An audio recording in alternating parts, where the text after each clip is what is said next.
بسم الله الرحمن الرحيم الرحمن علم القرآن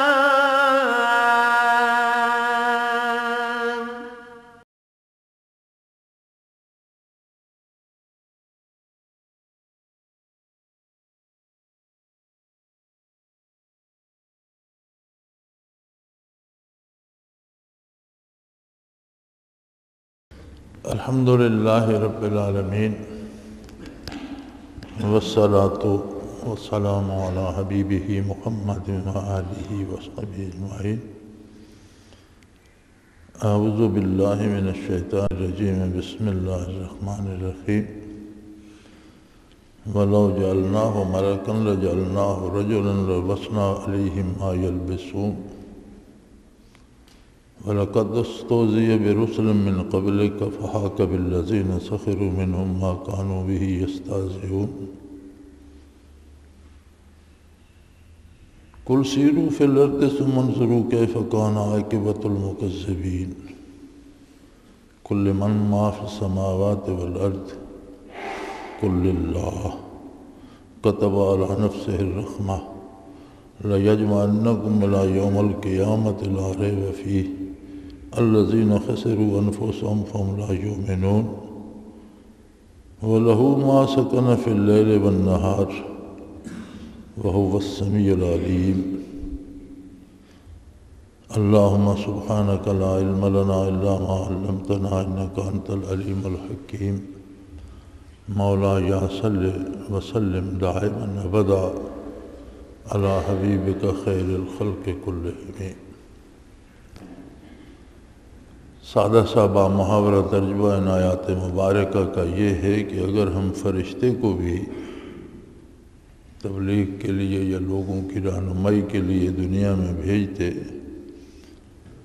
تو وہ بھی انسانی وجود میں انسانی لباس میں آتا اور اسی طرح رہائش اختیار کرتا، وہی چیزیں پہنتا جو انسان پہنتے ہیں۔ اور یہ کوئی نئی بات نہیں ہے، پہلے رسولوں کا بھی لوگوں نے مذاق اڑایا، لیکن جن چیزوں کا وہ مذاق اڑاتے تھے، مثلا اللہ کی گرفت کا یا عذاب الہی کا، بالآخر وہ ان کے گلے پڑ گئیں۔ اور ان لوگوں سے فرما دیجئے کہ دنیا میں پھر کے دیکھیں، روئے زمین بھی ایک کتاب ہے اور اس پر بے شمار قوموں کے قصے کھنڈرات کی صورت میں ان کی بربادی کے قصے موجود ہیں۔ پھر کر دیکھیں تو پتہ چلے گا کہ انکار کرنے والوں کا انجام کیا ہوا۔ اور ان سے فرمائیے کہ زمین و آسمان میں جو کچھ ہے کس کا؟ سب اللہ کا ہے، اور اس نے بہت رحمت اختیار کی ہے مخلوق کے لیے۔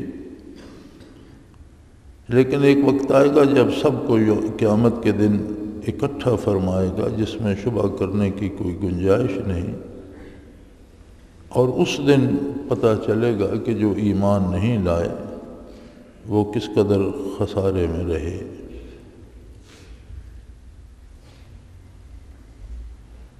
کفار کے یا مشرکین کے اس مطالبے کی بات چل رہی تھی کہ حضور اکرم صلی اللہ علیہ وآلہ وسلم اگر اللہ کے رسول ہیں تو شاہی دربار سے کوئی اگر افسر مقرر ہوتا ہے یا گورنر مقرر ہوتا ہے یا شاہی قاصد ہوتا ہے تو اس کے ساتھ شاہی فورس ہوتی ہے، شاہی فوج کے کچھ لوگ ہوتے ہیں یا شاہی دربار کے کچھ لوگ ہوتے ہیں۔ تو اگر یہ اللہ کے رسول ہیں تو ان کے ساتھ فرشتہ کے ان فرشتے ہونے چاہیے تھے جو لوگوں کو یہ بات بتاتے کہ یہ اللہ کے رسول ہیں۔ تو اس کا اس سے پہلی آیہ کریمہ میں تو یہ جواب دیا کہ جب فرشتے بندوں کو دکھائی دینے لگتے ہیں تو معاملہ ختم ہو جاتا ہے۔ آخرت اور برزخ جب منکشف ہوتی ہے تو بندے کی فرصت ختم ہو چکی ہوتی ہے اور اس وقت کفر سے توبہ قبول نہیں ہوتی۔ اور جس طرح یہ کہتے ہیں کہ فرشتہ ہوتا، انہیں نظر آتا، ان سے بات کرتا، تو وہ پھر اس کی صورت یہ ہوتی کہ فرشتہ بھی انسانی صورت میں آتا، تبھی یہ دیکھ سکتے، اس کی بات سن سکتے۔ جیسا ان کا لباس ہے ویسے ہی اس کا لباس بھی ہوتا، وہ بھی انسان ہی بن کے آتا، تو پھر اس کا کیا فائدہ ہوتا؟ وہ بھی تو عام آدمیوں کی طرح ہی ہوتا، پھر اس کا فائدہ کیا؟ اور اگر فرشتہ رہتا تو یہ سن نہ سکتے۔ تو فرمایا دراصل یہ جواب نہیں ہے، جو کچھ یہ کر رہے ہیں یہ آپ کی دعوت کا جواب نہیں دے رہے، ان کے پاس کوئی دلیل نہیں ہے، یہ آپ کی دعوت کا مذاق اڑا رہے ہیں۔ فرمایا یہ نئی بات نہیں ہے، اس سے پہلے بھی جو اللہ کے رسول آئے بدبخت لوگوں نے ان کا مذاق اڑایا۔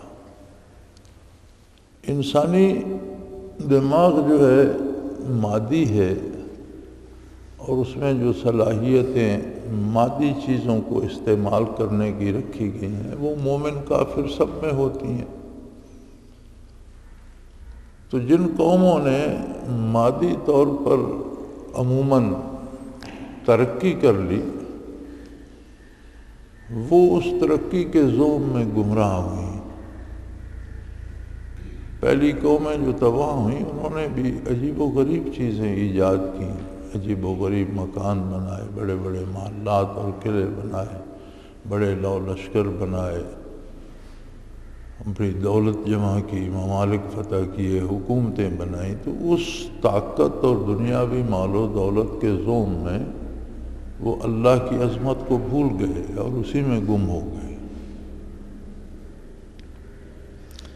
ہم اپنے آج کے ماحول میں دیکھتے ہیں کہ بڑے کم لوگ ہیں جو خوشحال بھی ہو جائیں تو اللہ کو یاد رکھیں۔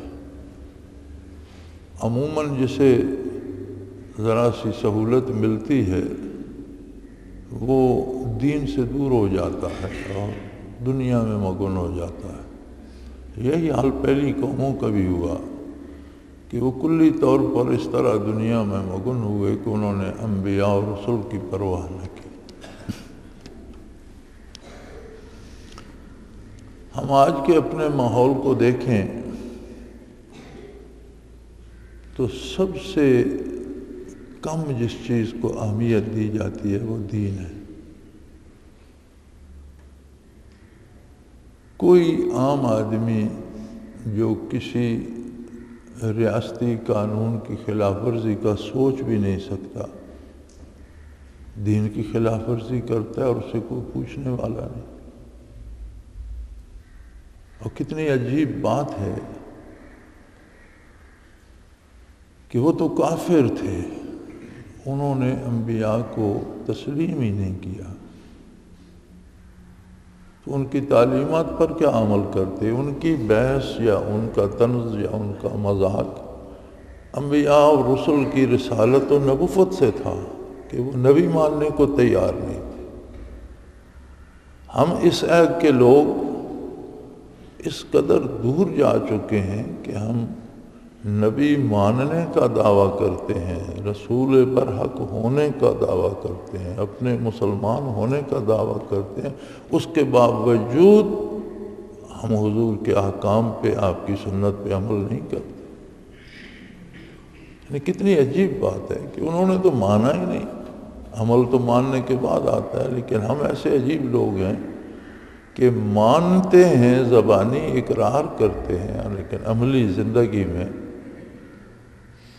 پھر جاتے ہیں اپنی بات سے۔ اللہ کریم معاف فرمائے اور سب کو ہدایت نصیب فرمائے۔ تو فرمایا اگر انسانوں کا یہ مطالبہ یا مشرکین کا یہ مطالبہ کہ آپ کے ساتھ فرشتے ہوتے تو فرشتے تو ہوتے تو وہ ان کے کس کام کے، اور اگر انہیں نظر آنا یا ان سے بات کرنا تھا تو پھر وہ انسانی شکل میں ہوتے، پھر یہ کہتے تم بھی انسان ہو، فرشتہ نہ مانتے تو کیا ہوتا؟ تو یہ تو کوئی بات نہیں،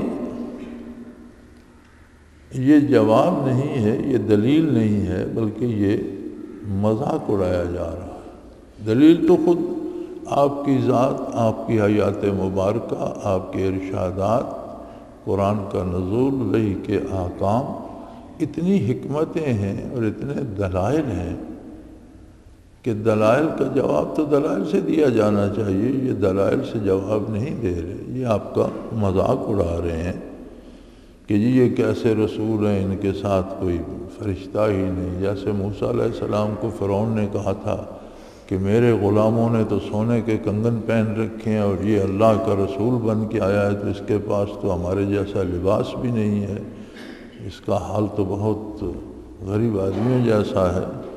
تو فرمایا یہ مذاق اڑانے والی بات ہے، لیکن انہیں تاریخ یاد کرائیں کہ انسانی تاریخ کو دیکھو، تم سے پہلے بھی قومیں گزری ہیں جنہوں نے انبیاء کا مذاق اڑایا، اور پھر وہی بات یعنی عذاب الہی ان کے گلے پڑ گیا جس کا مذاق اڑاتے تھے. اور یہ روئے زمین میں پھر کے دیکھو، یہ زمین بھی ایک کتاب ہے جس کے چپے چپے پہ جانے والوں کے آثار موجود ہیں اور ان کی کہانیاں موجود ہیں، ان کے حالات موجود ہیں. کتنی بڑی بڑی قومیں، کتنی طاقتور قومیں، کتنی مالدار قومیں، کتنی بڑی بڑی سلطنتیں اور ریاستیں رکھنے والی قومیں، کتنے بڑے بڑے باغات اور بڑے بڑے محلات بنانے والی قوموں نے جب اللہ کی نافرمانی کی یا اللہ کے نبی سے ٹکر لی تو تباہ ہو گئیں. انکار کرنے والوں کے انجام پہ تو فرمایا زمین کا چپا چپا بھی گواہ ہے.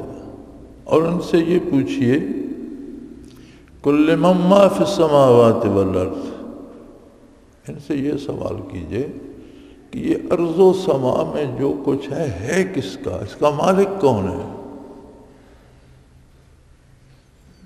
ظاہر ہے جس ہستی نے اسے تخلیق کیا ہے، ظاہر ہے جس ہستی کے قائم رکھنے سے یہ قائم ہے، جسے قائم نہ رکھنا چاہے وہ قائم رہ نہیں سکتا،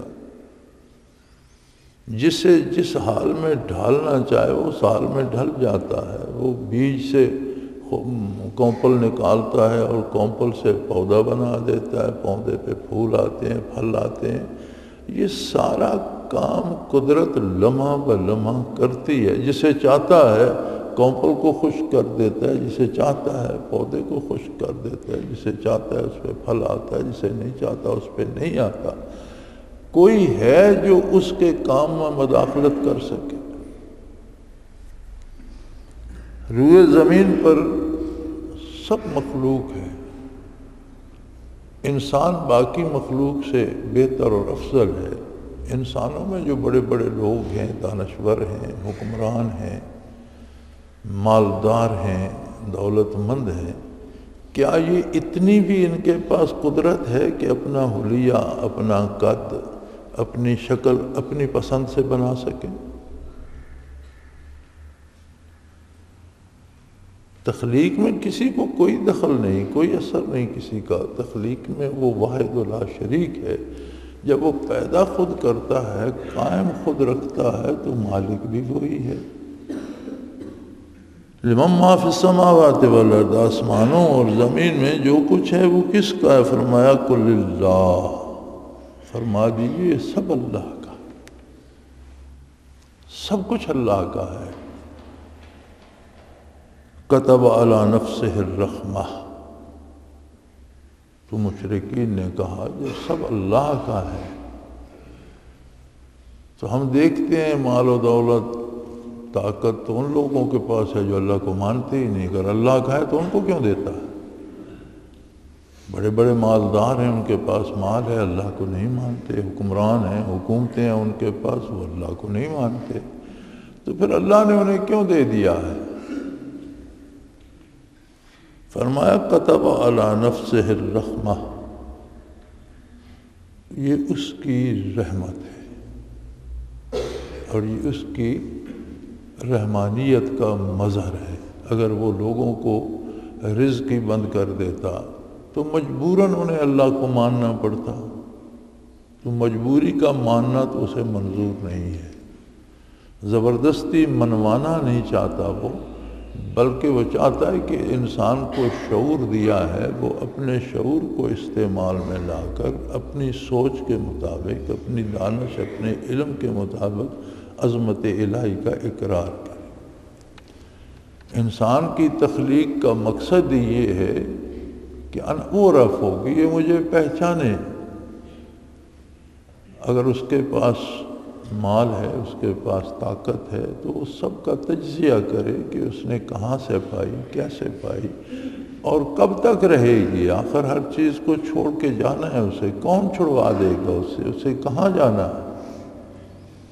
تو اگر وہ ان سے روزی ہی بند کر دیتا تو پھر تو مجبوراً ہر ایک کو ماننا پڑتا۔ تو مجبوری کا منوانا تو منظور نہیں ہے، یہ اس کی رحمانیت کے مظہر ہیں۔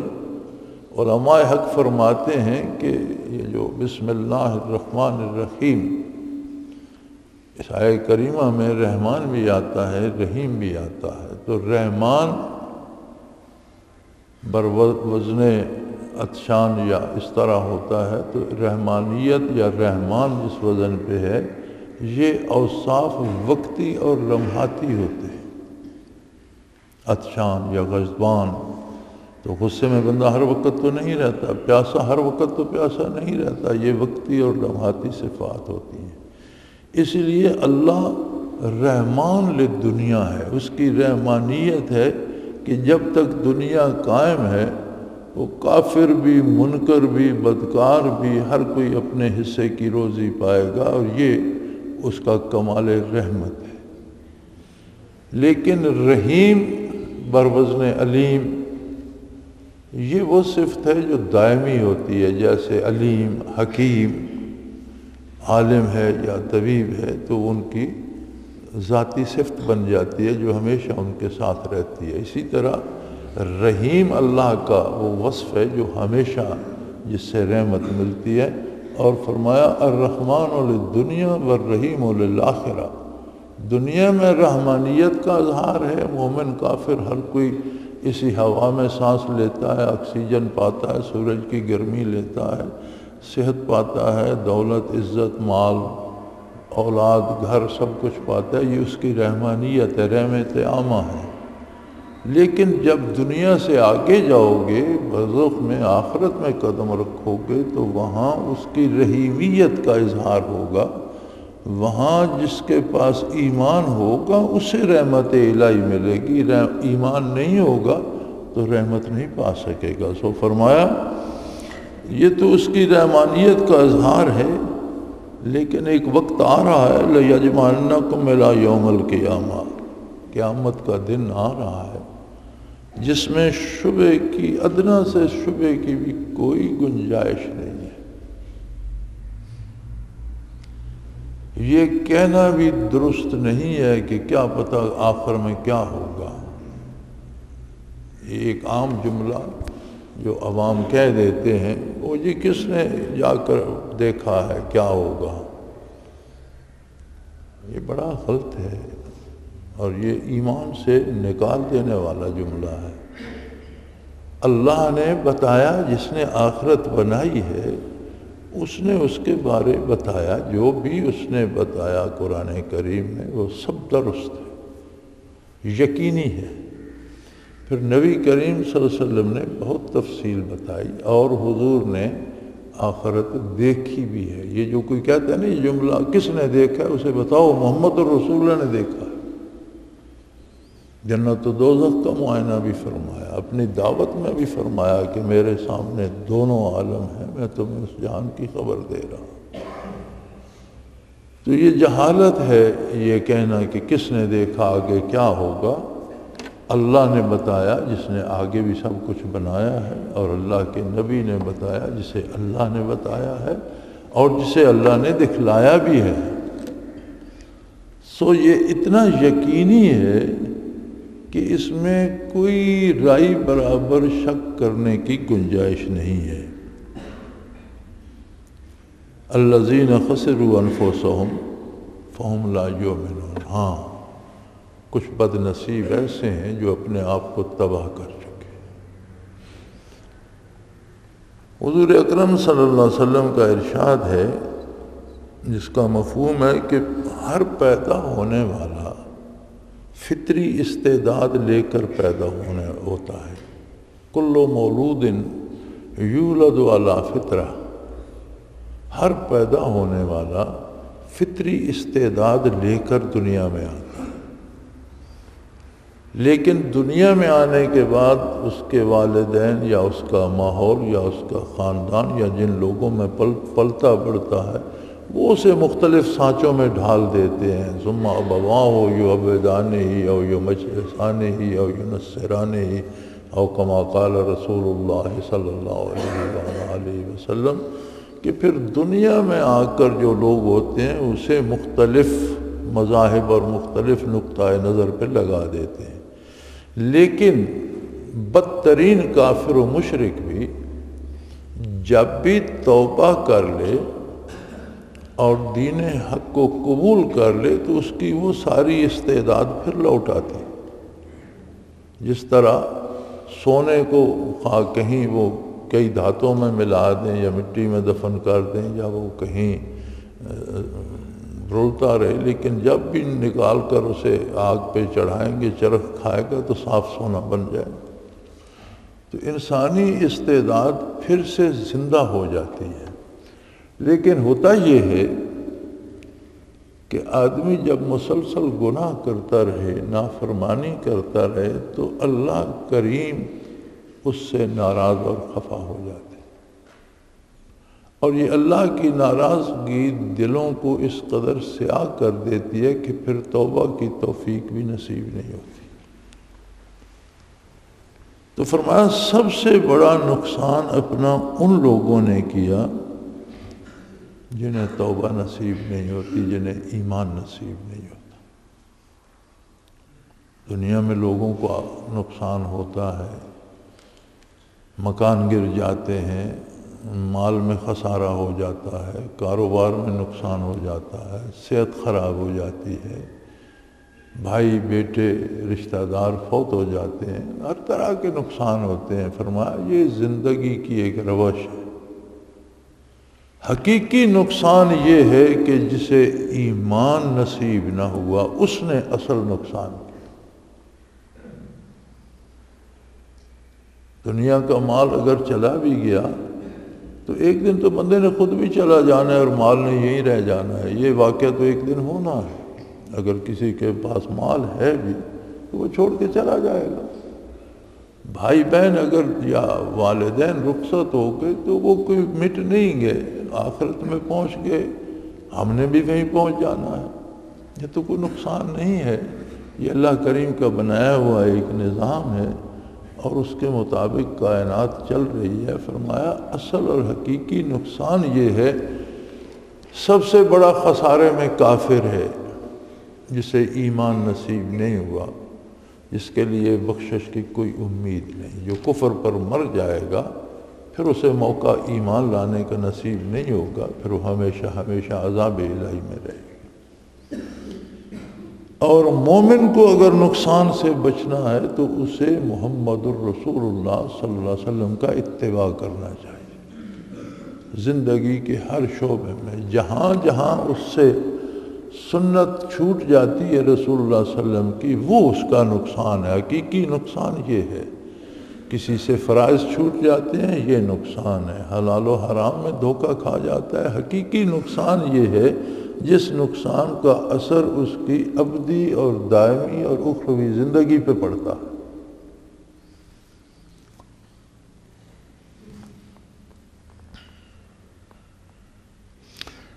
وَلَهُ مَا سَكَنَ فِي اللَّيْلِ وَالنَّهَارِ وَهُوَ السَّمِيعُ الْعَلِيمُ.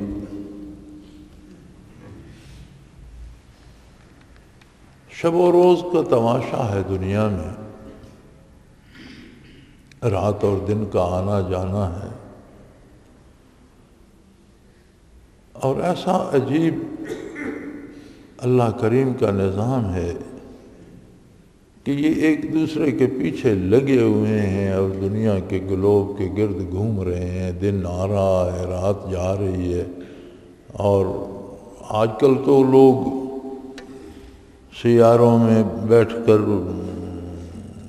دور تک چلے گئے فضاؤں میں، تو جو لوگ خلاؤں میں فضاؤں میں گئے ہیں وہ کہتے ہیں کہ خلا سے اگر زمین کو دیکھا جائے تو ایسے پتہ چلتا ہے جیسے رات اور دن اس کے گردا گرد بھاگ رہے ہیں، تاریکی اور روشنی اس گلوب کے گردا گرد ایک دوسرے کے پیچھے بھاگ رہی ہے۔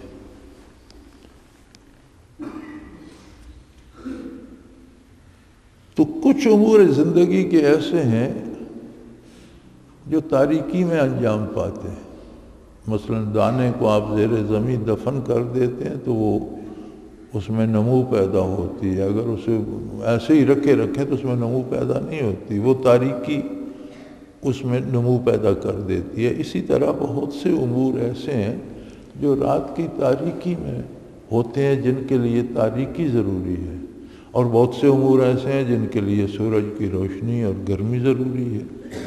تو جو کچھ دن میں ہوتا ہے یا جو کچھ رات میں ہوتا ہے وہ سب اسی کا ہے، وہ سب کا مالک۔ جو رات میں ہوتا ہے وہ بھی اسی کی دی ہوئی قوت سے ہوتا ہے اور اسی کے پروگرام اور حکم کے مطابق ہوتا ہے۔ جو دن میں ہوتا ہے وہ بھی اسی کی دی ہوئی قوت سے ہوتا ہے اور اسی کے حکم اور اسی کے پروگرام اور نظام کے مطابق ہوتا ہے۔ اور یہ یاد رکھو وَهُوَ السَّمِيعُ الْعَلِيمُ، وہ ہر بات کو سنتا، ہر بات کو جانتا ہے۔ اگر انتہائی تاریک رات میں کسی انتہائی گہرائی میں کسی پتھر پر کوئی چیونٹی بھی رینگتی ہے تو وہ اس کے چلنے کی آواز بھی سنتا ہے اور اس کی حرکت کو بھی جانتا ہے۔ کوئی ظاہراً عمل کرتا ہے تو اللہ کے روبرو ہے، دل میں جو سوچتا ہے وہ بھی اللہ کریم کے روبرو ہے۔ تمہاری سوچ تمہاری فکر بھی اس سے چھپی ہوئی نہیں۔ اس بات کا خیال رکھو کہ تم جو الفاظ منہ سے نکالتے ہو وہ صرف لوگ نہیں سن رہے، اللہ کریم بھی سن رہا ہے۔ جو کام کرتے ہو وہ صرف لوگ نہیں دیکھ رہے، اللہ کریم بھی دیکھ رہا ہے۔ اور صرف یہ ایک فلسفہ سمجھ میں آ جائے تو کتنی ایسی برائیاں ہیں جو ہم لوگوں کے سامنے نہیں کر سکتے، کہ لوگ دیکھیں گے تو میرے بارے کیا سوچیں گے، مجھے اچھا نہیں سمجھیں گے۔ اگر لوگوں کی جگہ آپ اللہ کو رکھیں، لوگ تو ظاہر ہی دیکھیں گے، اندر تو نہیں دیکھ سکیں گے۔ تو اللہ کی عظمت تو یہ ہے کہ وہ ظاہر کو بھی دیکھتا ہے اور اندر باطن فکر کو بھی دیکھ رہا ہے، سن رہا ہے۔ تو برائی مسلمان سے خود چھوٹ جاتی ہے، اسے شرم آ جاتی ہے کہ میرا پروردگار میرے سامنے ہے، میں اللہ کے روبرو کس طرح غلط الفاظ زبان سے کیوں نکالوں، بد کلامی کیوں کروں، غلط کام کیوں کروں اور غلط سوچوں کیوں۔ تو سوچ بھی سدھر جاتی ہے، کردار بھی سدھر جاتا ہے اور گفتار بھی سدھر جاتی ہے، لیکن حضور حق کا احساس زندہ ہو جائے۔ اور یہی دین کی اساس اور بنیاد ہے کہ بندے کو اللہ سے ملا دیتا ہے، اسے حضور حق حاصل ہو جاتا ہے۔ اٹھتے بیٹھتے ذاتی معاملات ہوں، خاندانی ہوں یا ملکی قومی، ہر معاملے میں وہ اس طرح سوچتا ہے کہ اللہ کا حکم کیا ہے اور میں کیا کرنے جا رہا ہوں، اور اللہ کے حکم کی اطاعت کرتا ہے، اللہ کے نبی کی اطاعت کرتا ہے تو سارے معاملات سدھر جاتے ہیں۔ وآخر دعوانا ان الحمدللہ رب العالمین۔ اللہ اللہ اللہ اللہ اللہ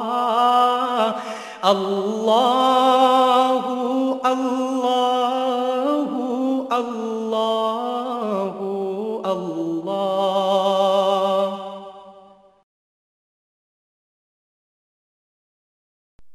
حضرت امیر محمد اکرم آوان مد ذلہ العالی دارالعرفان منارہ ضلع چکوال میں سالہ سال سے قرآن و حدیث کے اوپر خطابات کر رہے ہیں اور سلسلہ نقشبندیہ اویسیہ کے مطابق لوگوں کو ذکر الہی کی تربیت دے رہے ہیں۔